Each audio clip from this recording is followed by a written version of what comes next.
شروع کرتا ہوں اللہ کے نام سے جو بڑا مہربان اور نہایت رحم کرنے والا ہے۔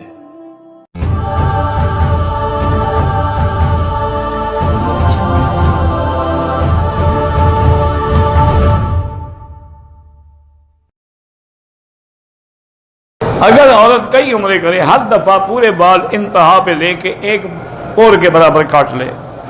میرے والد صاحب نے، میں 5 سال کی عمر میں تھا کہ انہوں نے دوسری شادی کر لی، وہ دوسری اولاد کے ساتھ رہتے ہیں، مجھ سے بات نہیں کرتے، گناہ ان پر ہے، تم پر نہیں ہے، لیکن تم ہر حال میں ادب کیا کرو۔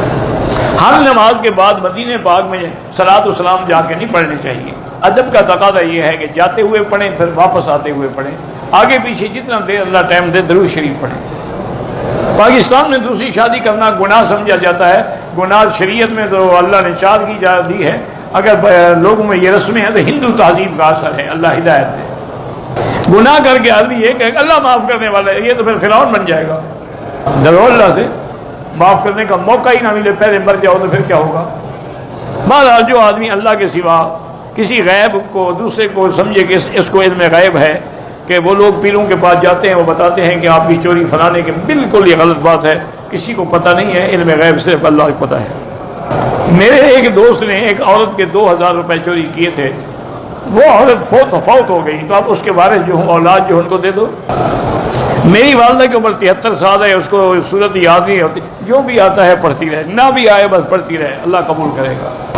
میرے بیٹے کو گردے میں پتھری ہے، اللہ شفا عطا فرمائے، زمزم زیادہ پلاؤ ہر نماز کے بعد۔ میرے والد طواف کر لیا، صفا پہ آئے، ایک چکر کیا، پھر دوسرے گیٹ سے نکل کے احرام کھول دیا، بال بھی کٹوا دیے، دم پڑ گئی۔ ہمارے علاقے میں حج سے جو لوگ واپس آتے ہیں، دعوت کرتے ہیں، جس پہ 4 لاکھ روپے خرچہ آتا ہے، خیرات کا نام دے، کوئی خیرات نہیں، ناجائز ہے، یہ 4 لاکھ روپے کسی مدرسے والوں کو دیتے ہیں جہاں غریب طالب علم پڑھتے ہیں۔ ہم دفتر سے، سرکاری دفتر سے سائڈ پہ اگر جاتے ہیں، اسی ٹائم میں جو آپ کا نوکری کا ٹائم ہے، تو پھر پیسے لینا حرام ہے۔ کوئی مولوی یا پیر دم کرنے کے لیے عورت کو چھو سکتا ہے؟ بالکل نہیں۔ یہ بی بی عائشہ قسم کھاتی ہیں کہ ماں بس ید رسول اللہ، مجھے اللہ کی قسم ہے حضور کا ہاتھ کبھی کسی عورت کے ہاتھ کو بھی نہیں لگا۔ ہم ایک دوسرے کو مذاق والے نام سے پکارتے، تم جانو وہ جانے۔ خنسا نام تھا، ایک شاعرہ تھی۔ جشن آزادی منانا جو ہے یہ تو رواج ہے، قومی رواج ہے، شریعت کا اس سے کوئی تعلق نہیں۔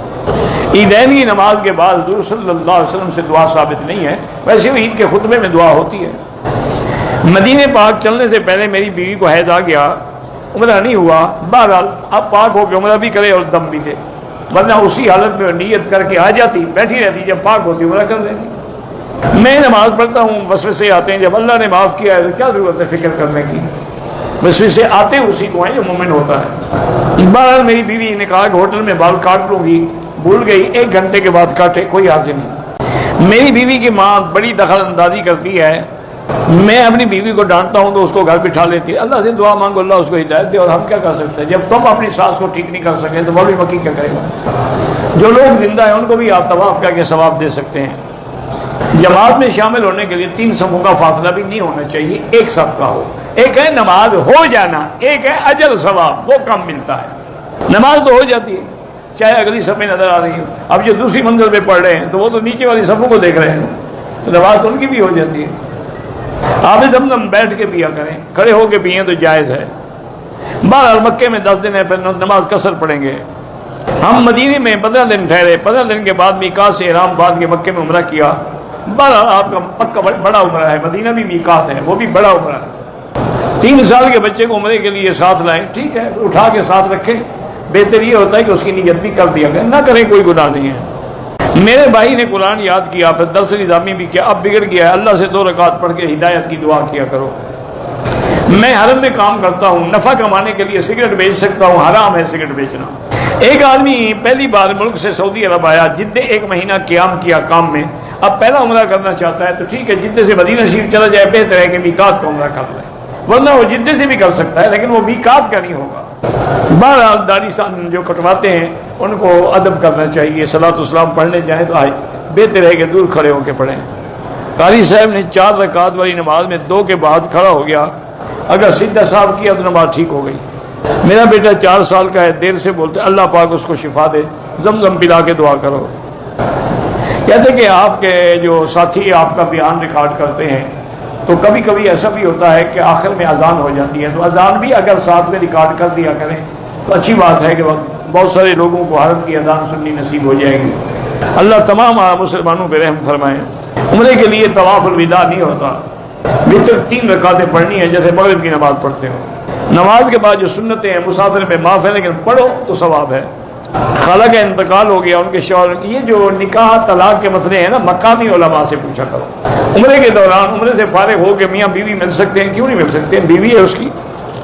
میری بیٹی کے 4 بچے ہیں، داماد اور اس کی بہن تنگ کرتے رہتے ہیں، اسی کے لیے عمل یہی ہے کہ 2 رکعت نماز پڑھ کے اللہ سے دعا مانگو۔